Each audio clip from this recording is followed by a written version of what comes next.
Tahu kan Mbah Khalil, Syekhona Khalil yang ada di Bangkalan itu, beliau gak ada yang ngirimi.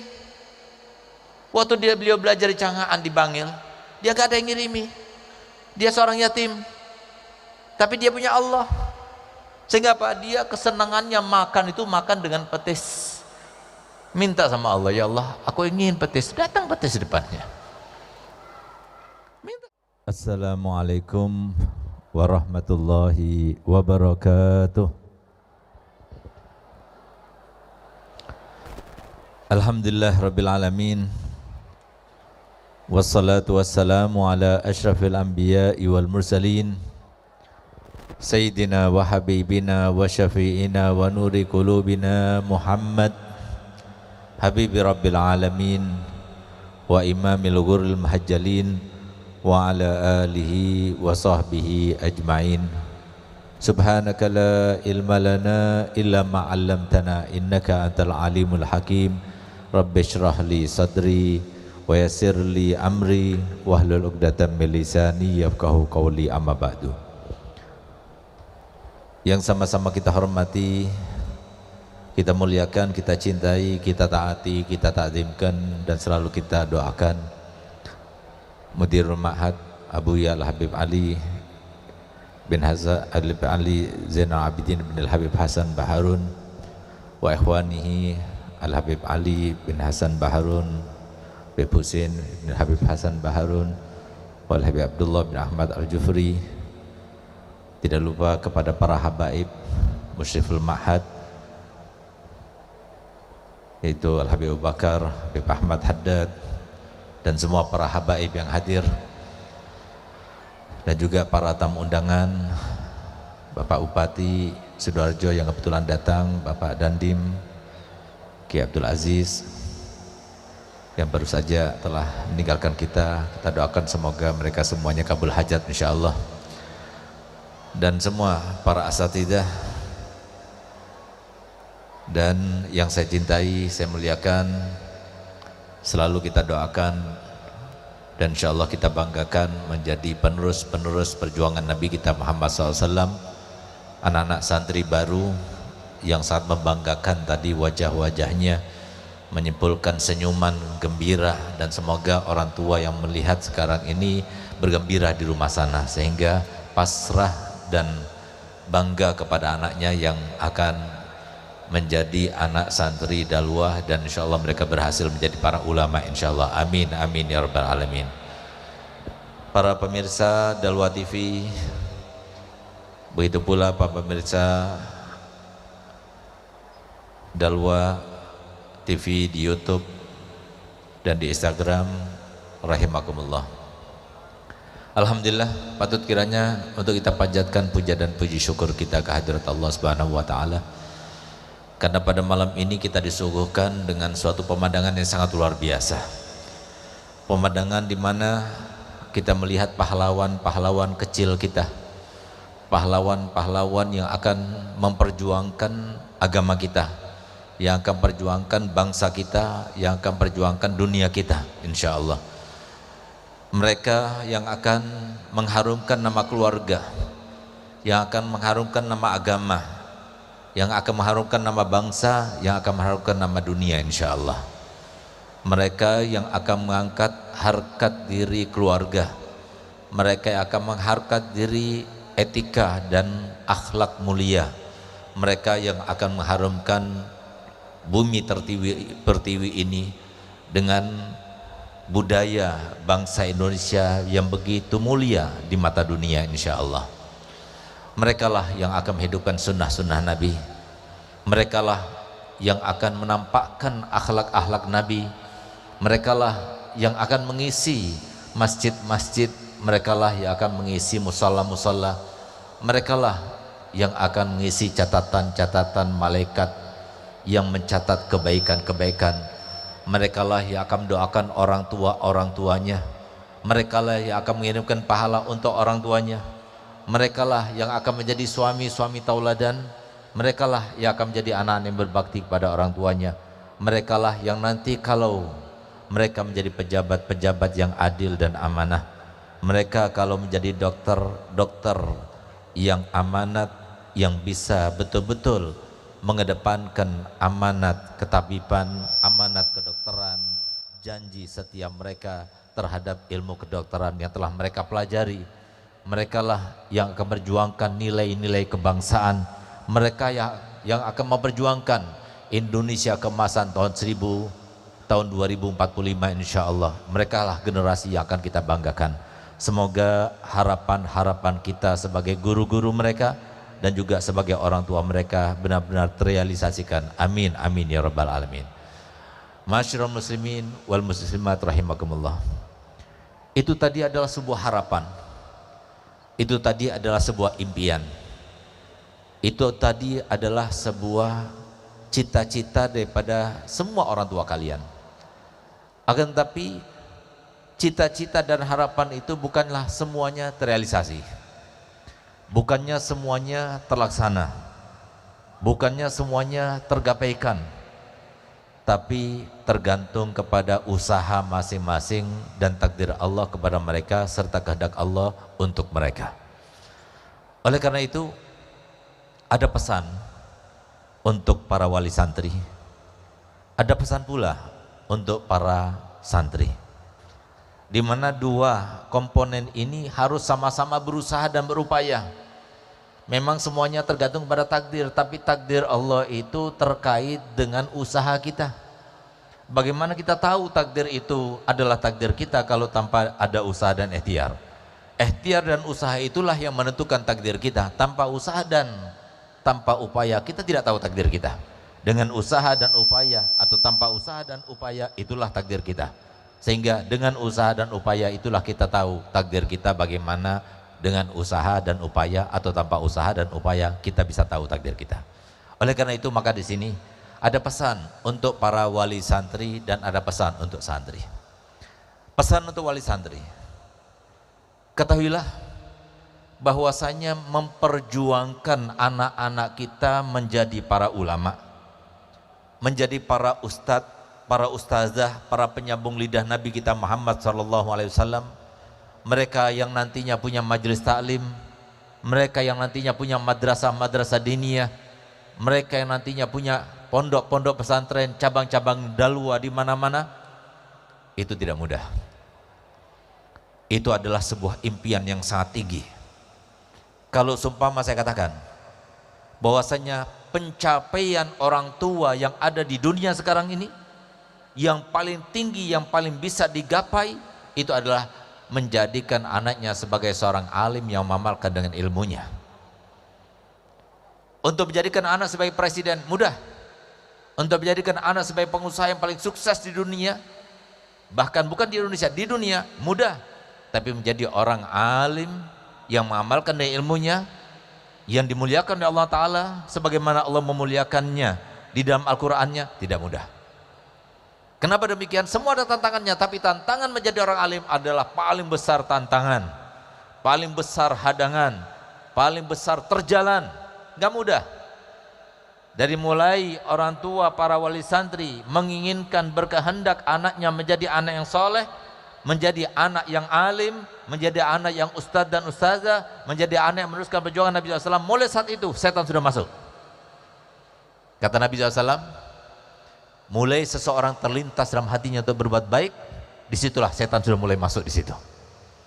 Kenapa? Karena setan sudah bersumpah dan diabadikan dalam Al-Quran sumpahnya, wa izzatika la'awiyannahum ajmain.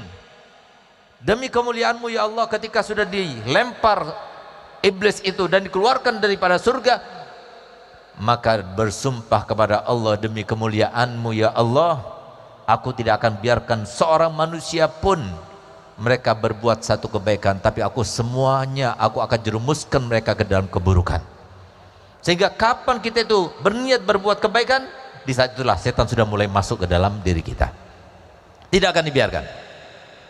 Oleh karena itu, sebelum kita itu kalah dengan hadangan dan terjalan serta bisikan dan godaan daripada setan, ditambah lagi dengan kekuatan hawa nafsu, maka harus kita kuatkan orientasi kita untuk menjadikan anak kita menjadi anak-anak yang alim. Apa niat kita? Orientasi kita untuk menjadikan anak kita menjadi anak-anak yang alim itu apa? Ada dua paling tidak. Yang pertama, ayo sama-sama kita terinspirasi daripada kisah mulia dari sahabat wanita yang mulia, yaitu sahabat wanita yang bernama Ummu Sulaim.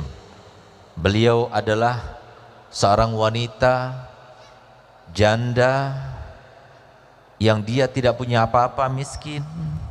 Ketika Nabi SAW datang ke kota Madinah, maka sahabat-sahabat berlomba-lomba untuk menyenangkan Nabi, memberikan hadiah.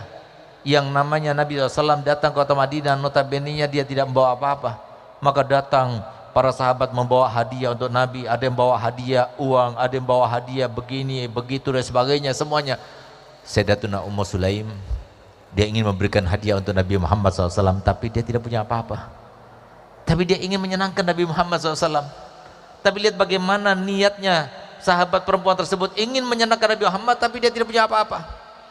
Sehingga kemudian dia datang kepada Nabi SAW dan dia berkata, ya Rasulullah, aku ingin seperti sahabat-sahabat yang lainnya, ingin membahagiakan engkau, ingin memberikan engkau sesuatu, tapi aku tidak punya apa-apa.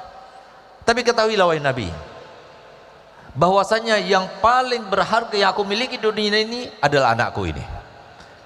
Maka anakku ini aku persembahkan untukmu, supaya anakku ini kalau di siang hari aku kirim ke rumahmu untuk melayani kamu.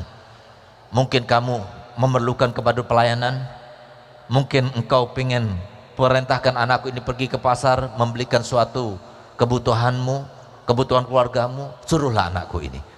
Sehingga pada saat itu Sayyidina Anas bin Malik yang berumur masih 8 tahun, ada riwayat 10 tahun, ada riwayat 6 tahun, selama 10 tahun mengabdi di rumah Nabi Muhammad SAW, sehingga berkat pengabdiannya mendapatkan doa langsung daripada Nabi SAW, sehingga kemudian dia mendapatkan 3 keistimewaan dan doa langsung daripada Nabi SAW, di mana dia banyak harta bendanya, panjang umurnya, sehingga umurnya sampai 100 lebih dan tidak meninggal kecuali sampai 129 anak cucunya meninggal dunia.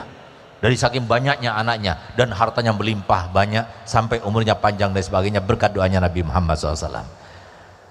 Di sini yang harus kita pelajari, yang harus kita terinspirasi dengan kisah ini apa? Wali santri semuanya yang telah memasukkan anaknya di pondok, niatnya seperti niat Ummu Sulaim. Waktu masukkan anaknya di pondok pesantren, ingat niatnya itu ingin mempersembahkan anak untuk Nabi Muhammad. Untuk apa? Supaya memperjuangkan agamanya Nabi Muhammad, supaya memperjuangkan syariatnya Nabi Muhammad, supaya masih ada yang meneruskan sunnah-sunnahnya Nabi Muhammad, supaya masih ada yang mengingatkan umat-umatnya Nabi Muhammad, supaya masih ada yang merealisasikan keinginan Nabi Muhammad, yang mana dikatakan selalu oleh para ulama. Kenapa Nabi SAW selalu dalam hadis yang mengatakan innama ana basyarun mislukum, aku ini manusia biasa sama seperti kalian. Kenapa dikatakan Nabi SAW seperti itu? Ini adalah kalimat yang jelas, sama saja, semua orang tahu Nabi Muhammad juga manusia. Maksudnya supaya kita berpikir bahwasanya Nabi mengatakan demikian, bahwasanya sebagaimana kita punya cita-cita, kita punya angan-angan, kita punya kehendak, kita punya harapan, maka Nabi SAW juga punya angan-angan. Nabi Muhammad juga punya cita-cita, Nabi Muhammad juga punya kehendak. Kalau kita ingin tahu apa kehendak Nabi Muhammad, cita-cita Nabi Muhammad, harapan Nabi Muhammad, ketahuilah bahwasanya angan-angan Nabi Muhammad, cita-cita Nabi Muhammad, kehendak Nabi Muhammad, tidak ada satu orang pun daripada umatnya Nabi Muhammad kecuali semuanya masuk surga bersama Nabi Muhammad. Sehingga kita berniat anak kita masuk pondok supaya banyak umatnya Nabi Muhammad yang ada di Indonesia ini semuanya masuk surga bersama Nabi Muhammad, supaya mereka jauh daripada maksiat, jauh daripada dosa, jauh daripada hal-hal yang nista, supaya mereka sholat semuanya, supaya mereka bakti semuanya pada orang tuanya. Itu maksudnya, niatnya seperti itu, masukkan anak ke pondok supaya mereka bisa amar ma'ruf nahi mungkar, itu maksudnya. Jadi supaya kalau seumpama seperti itu maksudnya, insya Allah seperti saya punya abah berkata, beruntung para wali santri, beruntung karena kalau sudah antum semuanya masukkan anaknya pondok pesantren, berarti antum sudah memulai tahapan membahagiakan Nabi Muhammad. Kenapa? Dengan memasukkan anaknya pondok pesantren, berarti insya Allah antum nanti kalau meninggal dunia, antum disambut oleh Nabi Muhammad. Semoga kita termasuk disambut oleh Nabi Muhammad. Yang kedua apa? Yang kedua, bahwasanya kalau kita punya anak sebagai presiden sekalipun nggak tanggung-tanggung, sebagai seorang pengusaha paling sukses di Indonesia sekalipun atau di dunia, paling kaya sedunia, sebagai seorang yang paling pengaruh di dunia sekalipun, tapi kalau mereka tidak menghadiahkan pahala daripada apapun yang mereka lakukan, daripada kebaikan, tidak sampai kepada orang tuanya. Catat baik-baik itu. Tapi kalau kita punya anak sampai jadi orang alim, sampai jadi ustadz, sampai jadi ustazah, apapun yang mereka lakukan, mereka mengajar, mereka menulis, mereka melaksanakan kebaikan, mereka bersedekah dan sebagainya, otomatis walaupun tidak mereka hadiahkan, langsung terkirimkan dan teralirkan pahalanya kepada orang tuanya. Itu didapatkan oleh orang tua siapa? Wali santri anak yang masukkan anaknya di pondok-pondok pesantren. Itu pesan orientasi yang harus kita kuatkan bagi para wali santri. Yang ketiga, ini kabar gembira bagi para wali santri. Nanti semoga kita termasuk penghuni-penghuni surga. Nanti setelah kita melewati tahapan ahkamul hakimin, menghisap kita semuanya, setelah kita itu melewati hisab, kita melewati lintasan sirat, lalu ada tahapan lagi yang harus kita lewati, tahapan kemuliaan, tahapan kebanggaan. Apa itu tahapan? Tahapan di mana semuanya berkumpul untuk mencari kemuliaan dan mencari kebanggaan. Siapa yang pertama kali masuk dalam surga? Sehingga kemudian mereka dibagi 4. Ada golongan ulama, ada golongan syuhada, ada golongan ahli ibadah, ada golongan ahli agnia, orang-orang kaya. Maka kata malaikat, setelah Nabi kita Muhammad SAW yang telah masuk duluan ke dalam surga, karena memang syarat surga itu harus dimasuki oleh Nabi Muhammad SAW, tapi secara simbolis Nabi SAW masuk dalam surga, tapi setelah itu keluar lagi untuk mengeluarkan umatnya sebanyak-banyaknya. Maka kemudian siapa kemudian umatnya yang paling pertama kali masuk surga? Difilterisasi, dilakukan penyaringan, sehingga dijadikan mereka itu 4 golongan. Siapa di antara mereka yang paling berhak masuk surga? Sebelum mereka itu masuk surga, mereka ditanyai dulu apa alasannya, karena apa mereka merasa berhak untuk masuk surga. Dimulai, kalau begitu kami, dimulai dari orang kaya, kami yang berhak masuk surga. Kata malaikat, kenapa demikian? Ya, karena kami cari uang susah payah, dan setelah kami dapatkan uang itu kami gunakan untuk membantu masjid, membantu pesantren, membantu majelis taklim, menyantuni anak yatim, menyantuni janda dan sebagainya. Kami yang berhak masuk surga duluan. Lalu apa katanya malaikat? Dari mana kamu tahu? Kalau kamu mendermakan harta kamu untuk masjid, untuk musola, untuk anak yatim, untuk pondok pesantren dan sebagainya, kamu mendapatkan pahala yang banyak sisi Allah, dari Allah Ta'ala, dari orang alim. Berarti semua kebaikan kamu di catatan orang alim. Nggak jadi. Maka golongan kedua datang. Kalau begitu kami, siapa kalian? Kami ahli ibadah. Kami adalah siang hari kami gunakan waktu kami untuk berpuasa, malam hari kami gunakan untuk sholat semalaman suntuk, kami gunakan semua energi kami untuk beribadah kepada Allah Ta'ala. Maka kami yang paling berhak untuk masuk surga duluan. Ditanya lagi oleh malaikat, dari mana kamu tahu? Kalau kamu menggunakan energi kamu, kekuatan kamu, waktu kamu untuk beribadah, kamu berhak mendapatkan kebaikan ini dari para ulama. Berarti semua kebaikanmu kamu juga berada di dalam catatan para ulama. Nggak jadi. Akhirnya datang golongan ketiga. Siapa golongan ketiga? Syuhada. Kami kalau begitu, kami punya nyawa hanya 1 lembar. Itu pun kami gunakan untuk memperjuangkan agama Allah. 1 lembar nyawa yang diberikan Allah Ta'ala untuk kami, kami hempaskan, kami lepaskan, kami korbankan untuk Allah Ta'ala. Maka kami yang berhak untuk masuk surga duluan. Lagi-lagi ditanya oleh para ulama, dari mana kamu tahu? Kalau kamu korbankan nyawa kamu yang hanya 1 lembar itu untuk li'ila'i kalimatillah, kamu berhak mendapatkan kebaikan di sisi Allah. Dari ulama, berarti semua kebaikan kamu juga ada di dalam catatan ulama. Nggak jadi. Maka dengan PD-nya para ulama maju ke depan. Semoga kita termasuk para ulama. Amin ya rabbal alamin. Tapi ditanya lagi oleh para malaikat, hai para ulama, kamu waktu belajar dulu, kamu sibuk belajar? Iya betul. Dari mana kau makan? Dijawab oleh mereka, dari orang kaya. Baik, waktu kamu setelah menjadi ulama, kamu kan sibuk mengajar, sibuk berdakwah, dari mana kau makan? Dari para agnia, dari orang kaya itu. Berarti semua kebaikan kamu di catatan para orang kaya, sehingga yang pertama kali masuk surga orang kaya itu. Siapa orang kaya itu? Para wali santri. Beruntung para wali santri. Kalau kalian ingin ayah kalian masuk surga duluan, mau kalian ayah kalian masuk surga duluan, mau? Semangat, harus semangat, jangan malas, semangat belajar. Untuk apa? Supaya ayah kalian masuk surga duluan. Karena apa? Yang namanya setan nggak mau ngelihat senyum kalian saja di TV tadi. Itu setan itu marah bener, sebel bener. Sekarang setannya nggak ada di sini, di luar sana. Awas ya nanti ya katanya. Tapi kita nggak peduli. Yang penting malaikat rahmat senang kepada kita. Yang penting Nabi Muhammad senang kepada kita. Itu pesan untuk wali santri.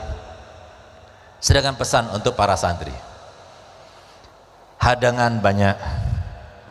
Saya sempat tadi berkata, Abu Habib Zain tadi waktu jalan-jalan anak baru itu masih belum bernuansa dalwa, masih anak luaran. Cara berjalannya, sopan santunnya belum kan? Ya harus dimaklum. Ya, namanya juga anak baru, belum ditempa. Artinya apa? Hadangan kali itu banyak. Ada saja nanti. Yang namanya mau jadi orang baik itu nggak mudah. Mau jadi orang ahli sholat nggak mudah, mau jadi orang ahli Quran nggak mudah, mau taat kepada guru nggak mudah, mau cinta kepada orang baik nggak mudah, mau bersumpah sama orang baik nggak mudah. Yang tadinya kita main HP terus, makan sembarangan, enak terus, bebas dan sebagainya, lalu sekarang dikekang, nggak mudah. Tapi ingat, kalau sudah menjadi orang alim, nikmat. Kenapa? Nggak ada orang yang paling nikmat, bahagia hidup di dunia seperti orang alim. Nggak ada. Nggak orang tua kalian, anak-anakku sekalian, nggak guru-guru kalian, nggak paman kalian, nggak siapa saja yang hidup di dunia. Semuanya ini hidup di dunia ini nggak enak, serba sulit, semuanya serba nggak enak. Kenapa? Di dunia memang diciptakan untuk nggak enak. Tapi kalau kalian belajar di pondok pesantren, kalian hidup bagaimana caranya hidup tidak enak tapi nyaman menjalaninya. Tapi kalian kalau hidup di luar sana, tidak belajar ilmunya Nabi Muhammad, tidak belajar pedoman bagaimana cara hidup supaya nyaman walaupun hidup itu tidak enak, maka kalian dalam keadaan bingung hidup. Sehingga kita dengarkan di berita-berita ada orang bunuh diri. Kenapa bunuh diri? Kita nggak ada kepikiran untuk bunuh diri. Malah hidup itu enak, orang lari daripada kematian, kok malah ini orang mau mati sendiri. Kenapa? Karena nggak punya ilmunya Nabi Muhammad. Nah, kita sekarang belajar bagaimana caranya supaya hidup walaupun tidak enak, semua orang bilang tidak enak tapi nyaman kita menjalaninya. Itulah kehidupan yang kita pelajari, dan tidak mungkin kita bisa merasa seperti itu kecuali dengan kita belajar ilmunya Nabi kita Muhammad SAW. Kita belajar akhlak, kita belajar melawan hawa nafsu, kita belajar mengendalikan hawa nafsu, nggak boleh mengganggu orang lain, harus kita mengendalikan apa yang kita inginkan. Kalau sesuai dengan keinginan Allah laksanakan, nggak sesuai dengan keinginan Allah nggak boleh kita laksanakan, harus kekang yang semacam itu. Terus kita belajar sampai kita nggak ada salah sama orang, nggak ada salah kepada manusia, nggak ada salah kepada Allah. Berarti kita menjadi orang soleh. Kalau sudah menjadi orang soleh, pasti bahagia hidupnya. Kenapa? Allah telah firman, sebagaimana Abu Habib Hasan berpesan kepada anak-anaknya ketika beliau sudah berpesan dan berwasiat bahwasanya semua harta yang dimilikinya semua diwakafkan untuk Allah dan Rasulnya. Beliau berkata kepada anak-anaknya, wahai anak-anakku, jangan kalian menyangka bahwasanya ayah kalian ini bengis, jahat, karena tidak meninggalkan harta benda. Kenapa saya punya abah berkata begini? Karena harta benda itu satu-satunya menyenangkan. Seakan-akan pergi ke TP nggak punya uang, buat apa? Kita pergi ke mall nggak punya uang, buat apa? Cuma ngeliat doang, enak? Nggak enak. Semua yang bisa menyenangkan kita apa? Uang. Bil fulus kullu mulus, ya kan? Kalau nggak ada uang semuanya susah. Tapi lihat bagaimana Abu ya, justru uang itu tidak diwariskan kepada anak-anaknya. Apa yang diwariskan oleh Abu ya? Abu ya cuma mengatakan demikian, Abi ini fungsinya sebagai ayah kalian cuma bagaimana caranya Abi sebagai ayah kalian mendidik kalian sebagai anak-anak yang soleh dan solihah. Itu saja fungsinya Abi. Dan insya Allah Abi berhasil mendidik kalian di pondok ini sampai selesai. Lalu Abi kirim ke Mekah, Abi kirim ke Madinah, Abi kirim ke Hadramut, dan sekalian kalian sudah kembali kepada Abi. Abi yakin insya Allah kalian sudah soleh dan solihah. Itu yang dikatakan oleh Abu ya. Semoga Abu Yazen, Al-Fakir, Habib Ali, Habib Husin, Ummu Bagir, semuanya insya Allah termasuk soleh dan solihah insya Allah. Amin ya Rabbal Alamin. Apa katanya Abu ya? Kalau sudah kalian soleh, Abi yakin terhadap 2 ayat dalam Al-Quran. Yang pertama Allah berfirman, wa huwa yatawallas solihin. Allah sendiri akan mengurus orang soleh. Jangan khawatir. Kalau kamu sudah bisa memposisikan diri kamu sebagai orang soleh, kamu sudah bisa memastikan kamu sebagai orang soleh, jangan khawatir. Kamu di mana saja, yang mengurus kamu bukan orang lain, bukan presiden, bukan backingan siapa saja, tapi yang mengurus kamu itu langsung adalah Allah Subhanahu wa Ta'ala. Kalau sudah Allah yang ngurus, siapa yang akan merisaukan? Siapa yang akan mengganggu kita? Siapa yang akan bikin kita jadi ragu? Semuanya tenang, semuanya aman, semuanya didapatkan. Itu kalau sudah Allah yang mengurus. Mau tidak semuanya Allah yang ngurus? Mau tidak anak-anak baru? Mau? Urusan rumah Allah yang ngurus? Mau? Urusan kesehatan Allah yang mengurus? Mau? Urusan rumah, tetek bengek Allah yang ngurus? Mau? Urusan yang besar Allah yang ngurus? Mau? Urusan kehidupan Allah yang mengurus? Mau? Urus kematian Allah yang mengurus juga? Mau? Urusan musuh Allah yang mengurus? Mau? Mau tidak? Nanti kalau sudah kita menjadi orang soleh, kita sering mimpi Rasulullah. Mau? Nah, itu yang kita inginkan. Kalau yang di sana nggak bakal seperti itu, mimpinya mimpi setan. Mau? Nah, jadi itu yang kita inginkan. Kita bersih, nggak benci sama orang, nggak merasa lebih baik dari orang lain. Itu yang kita inginkan di sini. Nggak boleh ganggu orang, nggak boleh. Akhlak yang baik. Rasulullah itu dari kecil nggak pernah ganggu orang, nggak pernah mukul orang, tangannya nggak pernah mukul orang, mulutnya nggak pernah melukai perasaan orang. Kenapa? Karena Rasulullah sudah mengatakan jangan berdosa, jangan melukai perasaan orang, jangan mukul orang, jangan mengata-katai orang, jangan menghina orang, jangan sampai bergibah orang dan sebagainya. Karena itu semua yang bikin kita susah. Tahan. Kalau mau bahagia, tahan diri kita. Itu yang kita pelajari di pondok pesantren ini. Ini yang kita pelajari. Sehingga kenapa sampai banyak di antara para ulama itu sampai anak-anaknya memberikan pesan, memberikan kesaksian, seperti Sayyidina Syamsuddin Muhammad Ar-Ramli. Dia memberikan kesaksian, demi Allah aku bersumpah, aku tidak pernah melihat mulut ayahku, tangan ayahku, kaki ayahku berbicara, bertindak, berucap dengan ucapan yang dosa. Aku tidak pernah. Kenapa mereka berkata demikian? Karena mereka sudah melihat sendiri. Kenapa mereka bisa seperti itu? Karena mereka sudah bisa mengekang dirinya sendiri. Itu yang harus kalian pelajari. Sehingga di sini di kamar harus sampai sekian, harus di kelas, harus di masjid, harus sholat jamaah dan sebagainya. Itu adalah pelajaran-pelajaran daripada guru-guru kalian untuk supaya kalian itu biasa menata diri, supaya kalian itu bisa mengendalikan diri. Itu maksudnya. Nah, oleh karena itu, maka kalau kalian ingin menjadi orang soleh yang bahagia itu, maka itu tidak mudah. Setan selalu akan menghadangi.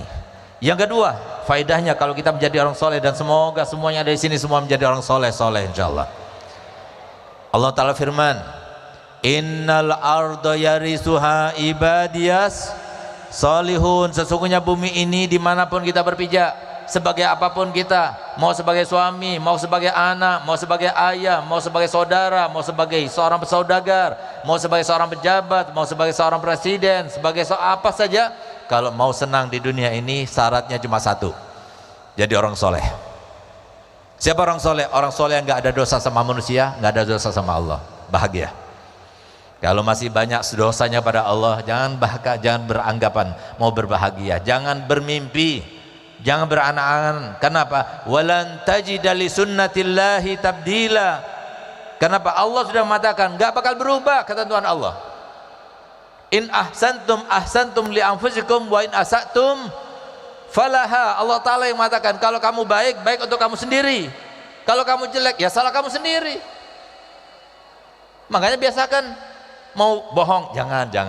Kenapa? Itu bikin sulit kita. Mau melukai perasaan orang, jangan, tahan. Mau bully orang, jangan. Mau mukul orang, jangan. Mau ngambil haknya orang, jangan. Kenapa? Kita sendiri yang susah nanti. Jangan. Capek kita hidup di dunia, jangan. Tahan, walaupun lapar, tahan. Sebentar di dunia ini, minta sama Allah. Saya nggak punya uang, nggak ada yang ngirimi uang dan sebagainya, minta sama Allah. Tahu kan Mbah Khalil, Syekhona Khalil yang ada di Bangkalan itu, beliau nggak ada yang ngirimi. Waktu beliau belajar di Canghaan di Bangil, dia nggak ada yang ngirimi. Dia seorang yatim, tapi dia punya Allah. Sehingga apa? Dia kesenangannya makan itu makan dengan petis. Minta sama Allah, ya Allah, aku ingin petis. Datang petis di depannya. Minta sama Allah. Nggak ada yang mustahil, sudah ada kok. Itu karomah kepada para aulia. Kalau kita betul-betul minta kepada Allah Ta'ala dan kita nggak ada salah kepada Allah, nggak ada salah kepada manusia, Allah kasih. Karena Allah Ta'ala yang mengatakan ud'uni, apa terusannya? Ud'uni astajib lakum. Mintalah padaku, aku apapun yang kau minta aku akan berikan. Allah yang menjanjikan. Cuma kita minta pada Allah dalam keadaan kita nggak ada salah kepada Allah. Biarkan Allah melihat kita tidak ada salah kepada manusia, nggak ada salah kepada Allah. Itu yang harus kita lakukan dan itu harus kita buktikan. Allah yang menyaksikan, manusia juga menyaksikan. Kalau kita bisa buktikan yang semacam itu, insya Allah kita akan mudah menjalaninya. Tapi itu tidak mudah. Oleh karenanya pesan Ustadz untuk santri supaya kalian berhasil. 12 tahun perjalanan kalau normal, apalagi kalau seumpamati kalau tidak normal, artinya insya Allah semoga kalian loncat terus sehingga kalian nggak sampai 12 tahun sudah jadi ustadz insya Allah. Amin ya rabbal alamin. Tapi kalau normal, tapi kalau seumpama nggak normal, yang abnormal itu jangan gitu loh. Seperti ustadz pernah abnormal, ustadz pernah nggak naik 2 kali. Nah, jangan ditiru sama ustadz ya. Tapi kalau ada yang nggak naik, harus berbangga kalau nggak naiknya sampai 2 kali, karena Ustadz pernah nggak naik 2 kali. Tapi nggak naiknya Ustadz itu karena Ustadz waktu itu malas. Jadi nggak ada yang nggak cerdas, itu nggak ada. Kalau ada yang nggak naik itu karena dia itu nggak rajin. Semuanya pinter, cuma karena nggak mau saja. Kalau mau pasti bisa. Ingat kita punya moto bersama. Moto kita apa? Berusaha. Ulangi lagi, berusaha. Nah, jadi berusaha pasti, berusaha jadi wali pasti, berusaha jadi orang alim pasti, berusaha jadi seorang siddiq pasti, berusaha jadi orang soleh pasti, berusaha jadi orang dai pasti, berusaha menjadi seorang yang bermimpi Rasulullah pasti, berusaha menjadi orang yang bersih hatinya pasti. Ingat moto kita bersama-sama. Anak-anak baru, di sini anak baru, sini anak lama. Anak baru. Moto kita bersama apa? Berusaha. Kalau kita nggak betah, berarti yang bikin nggak betah siapa? Setan nggak mau kita masuk surga. Setan nggak mau kita dekat dengan Nabi Muhammad. Setan nggak mau orang tua kita masuk surga duluan. Mau kita tunduk pada setan? Mau kita senangkan setan? Mau? Lebih baik kita senangkan setan apa senangkan Nabi Muhammad? Ayo sama-sama kita berusaha. Jangan sampai kemudian orang tua kita kecewa. Jadi kalau kalian mau bakti para orang tua, dan bakti para orang tua adalah jalan paling cepat untuk mendapatkan ridhonya Allah. Beruntung yang masih punya orang tua. Beruntung yang masih punya orang tua. Karena orang tua adalah jalan utama untuk mendapatkan ridho Allah. Usahakan anak-anakku sekalian, kalau kalian telepon sama orang tua, jangan lupa aku cium kaki dari jauh ya, dan jangan lupa aku minta ridhomu ayah ibu. Jangan lupa sampaikan, karena kita belum tentu kita masih hidup sampai kita ketemu lagi, belum tentu kita masih hidup atau orang tua masih hidup sampai kita ketemu lagi. Oleh karenanya kesempatan setiap kita telepon, maafkan aku, ridhoin aku cium kaki, aku cium tangan dan cium kaki dari jauh. Ya, jangan lupa. Kenapa? Doanya orang tua seperti doanya 100 orang wali, terutama doanya ibu. Jadi pergunakan kesempatan. Oleh karenanya, ayo selagi kita masih punya ibu, selagi kita masih punya ayah, senangkan mereka, bahagiakan mereka. Biarkan mereka itu bangga dengan kalian semuanya. Insya Allah mereka semuanya gembira, bahagia, menangis tapi gembira, bukan menangis karena sedih, karena mereka berada di pondok pesantren yang berakhlak mulia, yang berhati bersih, yang bermimpi Nabi Muhammad SAW, yang nanti akan membanggakan Nabi Muhammad SAW, yang nanti di padang mahsyar akan membantu umatnya Nabi SAW mengentaskan mereka daripada neraka insyaallah. Amin ya rabbal alamin. Oleh karenanya 4 hal yang harus dilakukan oleh para siswa. Yang pertama, para santri harus melakukan 4 hal. Yang pertama apa? Yang pertama, bersihkan hati. Ya, bersihkan hati. Jangan sampai kita mengotori hati. Mau cepat dapat ilmu, bersihkan hati. Karena tempatnya ilmu bukan di sini. Tempatnya ilmu adalah hati. Tempatnya ilmu bukan di buku. Tempatnya ilmu bukan di kitab. Tempatnya ilmu ada di dalam hati. Bersihkan hati kita. Jangan ada benci, jangan ada dengki, jangan ada riya, jangan ada ujub. Apapun yang kita lakukan setiap hari, dari mulai aturan pondok yang ini yang itu, aturan kamar, aturan kelas, semuanya itu tujuannya adalah supaya antum semuanya bersih hati. Supaya cepat bersih hati, yang pertama banyak zikir, apalagi kumpul orang soleh, banyak baca Quran, bangun malam, itu semuanya banyak mengosongkan perut. Yang 5 tidak usah dipakai, nggak jadi masalah. Yang penting pokoknya jangan sampai kita makan yang haram. Itu yang pertama. Yang kedua, jangan makan yang syubhat apalagi yang haram. Hati-hati. Sekali kita makan yang syubhat apalagi yang haram, susah sekali mau dapat ilmu yang manfaat. Walaupun kita lapar, minta kepada Allah. Jangan sekali-sekali makan yang syubhat apalagi yang haram. Hati-hati. Kalau bukan yang haknya, bukan yang halal, jangan dimakan. Itu yang kedua. Yang ketiga, berusahalah untuk berbakti kepada guru.